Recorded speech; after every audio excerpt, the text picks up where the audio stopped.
Hospitals are places that we go when we aren't feeling too well, need medical attention, or we're on the verge of meeting God and need medical attention immediately. But what happens when certain events transpire at these safe havens which cause spirits to wander them aimlessly? Hello everyone, my name is Bladerade and thank you for coming on this wonderful journey to view some of the top most haunted hospitals with me. This list is in no particular order, so please do not persecute me in the comments. Before we begin, please hit that like and subscribe and turn on those notifications to see more videos just like this one. Thank you so much, and without further ado, let's get into our first horror adventure.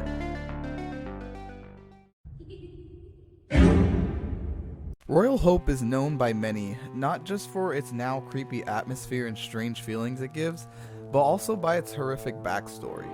Also known as the Spanish Military Hospital, this building operated as a medical establishment from 1784 through 1821. During its time of operation, patients as well as the staff often reported that something felt off, and there was an evil and sinister feeling lingering in the air just above their noses, which haunted the ward. It was often brushed off due to the amount of patient fatalities that occurred within the walls of the hospital, but something much more chilling seemed to be happening. Some years later, the ground of the hospital were dug up to install new water lines, which left construction personnel shocked at what lied beneath. Thousands of bones were discovered, buried in the same exact spot where the hospital once stood. Researchers determined that the original hospital that was once Royal Hope was built on top of Native American burial grounds.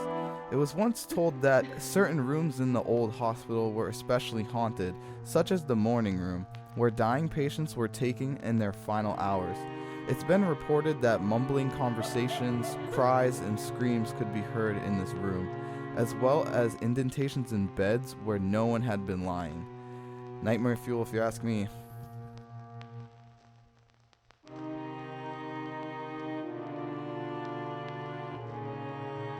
Located in Taunton, Massachusetts, this hospital opened its doors in the year of 1854. During its time of operation, this psychiatric hospital held hundreds of patients and also serial killers such as Jolly Jane Toppan, a nurse with a body count of at least 31, although only a dozen were confirmed. Patient mistreatment was not uncommon at Taunton. Taunton's past is darkly tainted by tales of satanic rituals and sacrifices carried out by the doctors and nurses in the hospital's basement, many of which patients were forcefully used for. The hospital is often referred to as America's most haunted asylum, and that the devil himself is still there. Some of the absurd science used to cure people was extended to the methods of diagnosis, which included pseudosciences like phrenology, the measuring of a person's skull, dead or alive, to find patterns the mentally ill shared. A particular popular form of cure was named the Utica Crib, after the asylum in Utica, New York, that first utilized the marriage of solitary confinement and babies.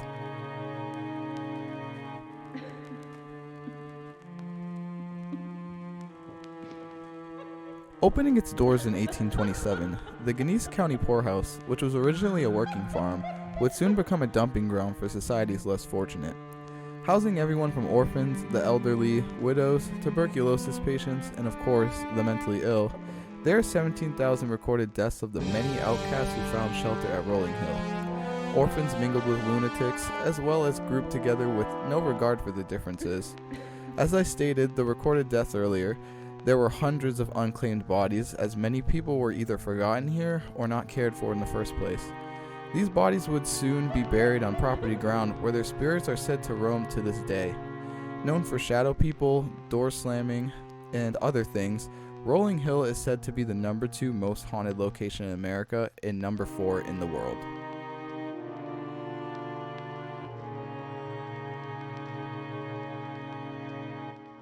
Waverly Hills Sanatorium in Louisville, Kentucky, opened in 1910 to accommodate tuberculosis patients. The city suffered one of the largest outbreaks in the country.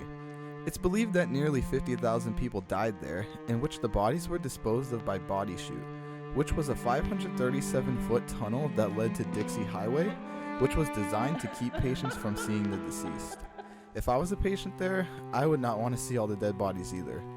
There are many horror stories about Waverly, such as a nurse who hung herself and reportedly still roams the halls. There's another popular one about a boy named Timmy. Tour guides say that he spends the day looking for someone to play with. They say that if you roll a ball, he will go and he will roll it back to you. Creepy.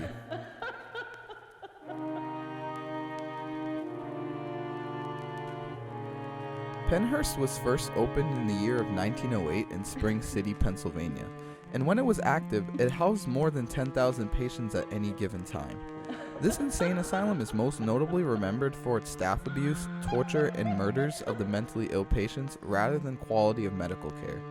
What makes Pennhurst a bit more chilling to me, rather than others on this list, is that the abuse is not just a distant memory of poor old world medicine, but is in fact a modern real-life horror story.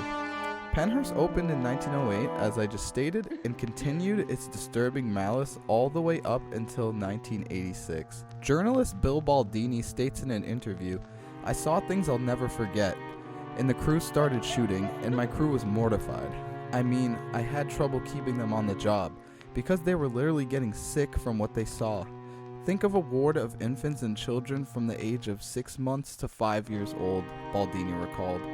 "There are 80 of them in there, metal cages. They had to attend to them every day, all day. These people were literally lying in their own feces for days."